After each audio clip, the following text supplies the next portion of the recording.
Hi, this is Mark from LongIslandWatch.com. It's time for a watch and learn. It has been a long time, I admit. I apologize. Lots been going on. I would say also I've covered so many different things. Aren't we over 80 by now? Today's watch and learn, I'm gonna sort of revisit a much earlier watch and learn that I did on GMTs. And this is stemming from the new Seiko GMT that came out, the SSK 0013 and 5. And so there's two kinds of GMTs generally. There's Office GMTs and True or Traveler GMTs. I'll kind of get into the names in a minute. I have one of each. We'll go through them, their modes of operation, how they differ. And I'm actually wearing, you'll see it in the video, my Sun 065 Kinetic GMT. And then on my other wrist, I'm wearing my Squally-Matic with the white strap. That's it. I hope you enjoy the watch and learn. I apologize. It's been so long.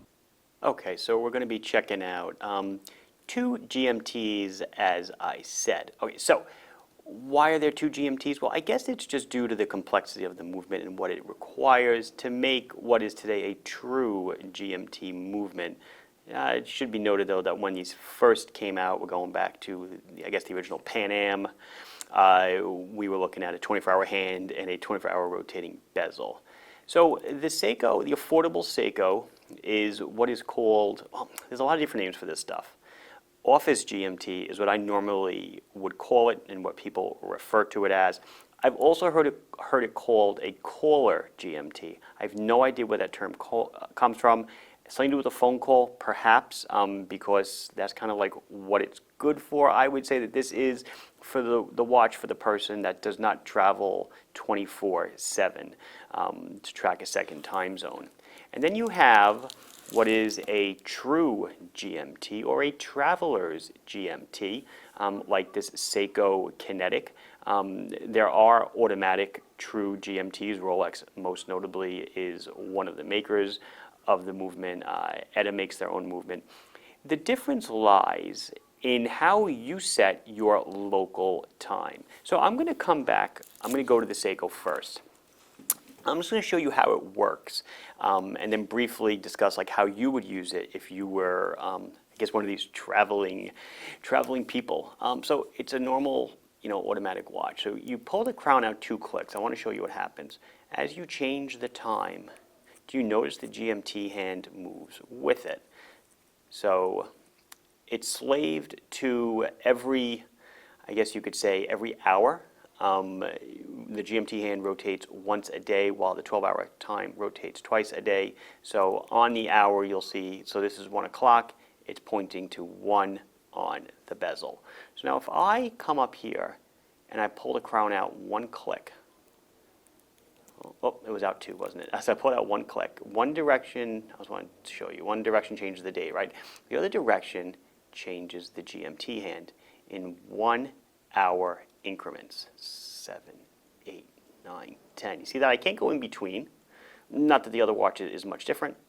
Let's go through an example of how you would use this style of GMT, because everybody uses it their own way. So let's say your local time is 9 o'clock. And then you have a friend who their local time is 12 a.m. or p.m. It doesn't really matter at this point, but let's just go with 12 o'clock p.m. So you put it down here because it's a 24-hour scale. So all the time, this hand will be 3 hours ahead of this hand, or 15 hours ahead, whatever, depending on if you're tracking a.m. or p.m. If you were to then go get on a plane and go to a different time zone, when you land and the captain tells you what time it is where you're landing, you change the time. You're also changing the GMT hand. You may or may not want to do that. That's up, again, it's what you're doing. More than likely, though, the time zone where your friend was at has just changed. He didn't move, but you moved, but you changed his time zone. So it's kind of like a plus minus kind of thing. These are always less expensive, but I guess for someone that would travel constantly, let's rewind just a second. Let's say you're someone that travels constantly and you want to always keep home time on the GMT hand. Well, every time you travel and you change your watch after the captain gives you the time at your local destination, local time, your home time just changed, and that can be a pain. So if you travel all the time, definitely not the kind of GMT you want. Again, there's nothing wrong with it. I will be releasing GMTs that use movements like this. I will be releasing a GMT soon that uses the Salida. Just making you realize that there are sort of limitations, as with everything. Let's compare and contrast that to the true GMT or the Traveler's GMT, or as I'm kind of calling it, the Pilot's GMT, because, and here's why I say pilots, because pilots track GMT time or Zulu time constantly. That's what everything in aviation goes by, whether it be the ATIS report or chart information, everything goes on Zulu time. So when the pilot changes his time on his watch, he does not, or she, does not want the 24-hour hand to change. So let's say it happens to be, whatever time that is, I have to look, I'm sorry, 1800, right? That's 1800 Zulu, is just about where it's at. Let me show you how this watch works. We unscrew the crown. Now we pull it out 2 clicks to change the time. Just like the Caller GMT, everything moves. It's 5 o'clock, this is a bunch of hours ahead. Every hour I move, the GMT or Zulu hand, whatever you want to call it, moves 1 additional hour.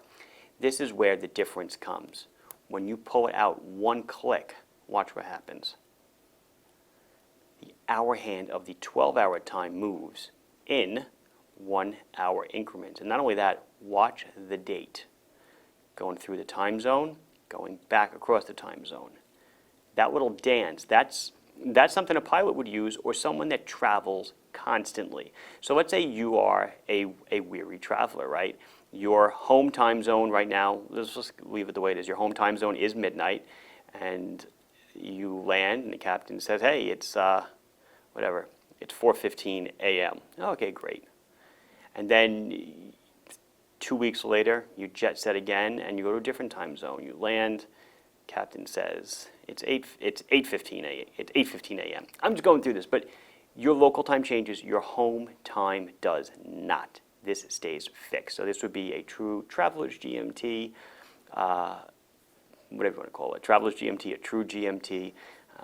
I don't care what you call it, but they're both GMTs, but it's just in the execution, in the way that you set the second time zone. So now I'll have to go back and set this for myself. But that's about it, though. That's the 2 differences. These tend to be more expensive, especially in an automatic format, because the gearing is a lot harder to implement. In a quartz like this is, and not as difficult. My spring drive that I own is also the same kind of GMT. It's pretty slick. But that's about it. I hope you found it interesting. This has been Mark from LongIslandWatch.com, showing you the difference between a couple of GMTs. Please like the video if you enjoyed it. Subscribe to the channel if you have not done so.